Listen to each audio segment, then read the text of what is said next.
코로나19로 부동산 시장도 얼어붙을 조짐입니다. 사태가 장기화될 경우 집값이 폭락하면서 가계부채 문제가 우리 경제에 발목을 잡을 수도 있다. 이런 우려도 나오고 있습니다. 물론 조금의 가격 조정은 있겠지만 폭락 사태는 없을 것이라는 반론도 있습니다.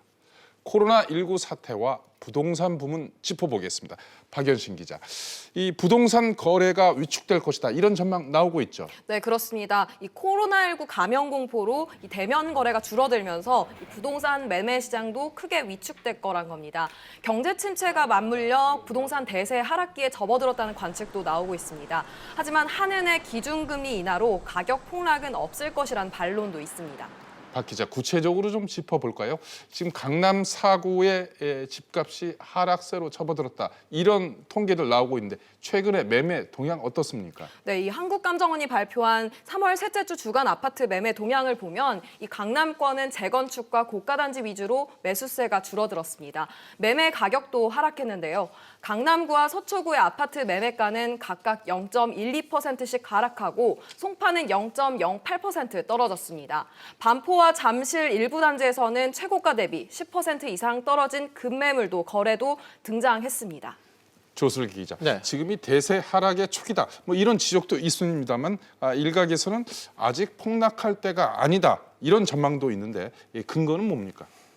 최근 이 잠실과 반포 등 이 강남권의 이 하락이 급매물 소진에 따른 일시적인 현상이다. 이런 시각이 존재합니다. 네. 거래량이 확 줄어든 상황에서 단지 한두 건 부동산 거래가 됐다는 것만으로도 대세 하락이다. 이렇게 점치는 건 성급하다는 판단입니다.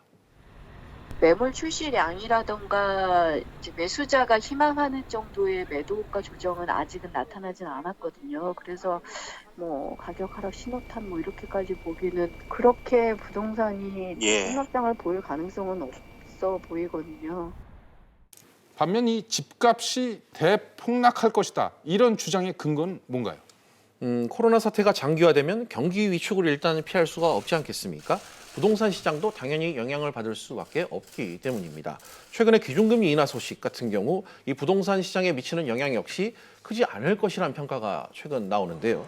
현재 대출 규제가 일단 만만치 않은 데다가 자금 출처 조사도 점점 강화되고 있어서 지금 같은 경우 이 부동산 시장이 달아오를 가능성이 상대적으로 낮다는 이유에서입니다. 따라서 2008년 글로벌 금융위기 이후 나타났던 장기 하락세가 재현될 수 있다. 이런 우려가 나옵니다.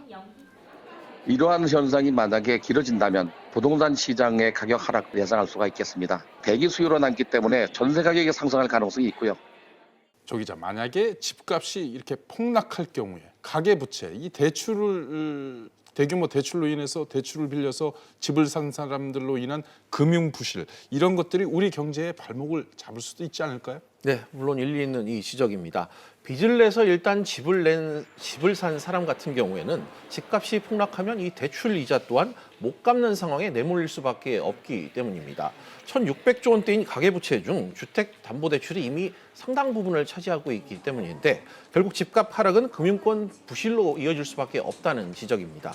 다만 최근 기준금리 인하로 중도금 대출을 받고 있는 이 분양 계약자들의 금리 부담은 상대적으로 줄어들게 되기 때문에 실수요가 많은 신축 아파트나 청약 시장은 일반 매매 시장에 비해 타격이 적을 것이다. 이런 시각도 있습니다. 네.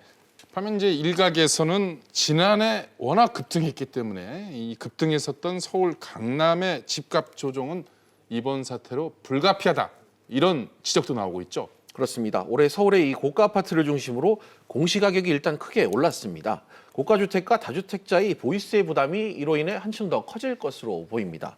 실제로 재산세와 건보료 등 이 각종 세금 산정의 기준이 되는 공시가격은 서울 같은 경우 전체적으로 14.7%가 올랐고요. 강남만 놓고 보면 강남구와 서초구가 각각 25%, 22%나 급증했습니다. 고가주택을 보유한 것만으로도 세금 부담이 일단 높아지는 데다가 코로나19 확산에 따른 경기 침체 여파로 집값이 떨어졌을 경우 결국 강남 집값도 조정을 받을 수밖에 없을 것이란 전망이 나오고 있습니다.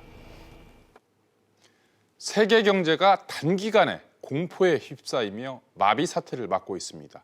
과거에는 경험하지 못했던 위기입니다. 하지만 우리는 예기치 못했던 위기를 극복한 경험이 있습니다.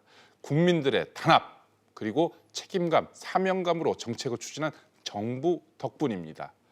급성병과 만성병을 구분하고 거기에 맞는 처방이 필요한 시점입니다.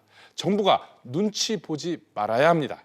이런 난국에 지지층과 반대층이 어디 있겠습니까? 그래야 국민들이 단합하고 위기를 극복할 수 있습니다.